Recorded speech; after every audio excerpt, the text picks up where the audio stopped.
ప్రతిఘటన టీవీకి స్వాగతం. క్షణక్షణం మీకోసం. వరంగల్, ఖమ్మం, నల్గొండ ఉమ్మడి జిల్లాలో ఉపాధ్యాయ ఎమ్మెల్సీ స్థానాలకు సంబంధించి నేటి నుంచి నామినేషన్ ప్రక్రియ మొదలు కానుంది. తెలంగాణలో ఎమ్మెల్సీ ఎన్నికల సందడి వాతావరణం మొదలైంది.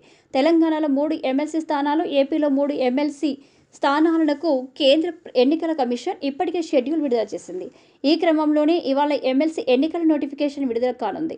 ఇందులో భాగంగా నేటి నుంచి నామినేషన్ల ప్రక్రియ మొదలు కానుంది. నామినేషన్ల స్వీకారానికి ఈ నెల 10 తుది గడువుగా నిర్ణయించారు.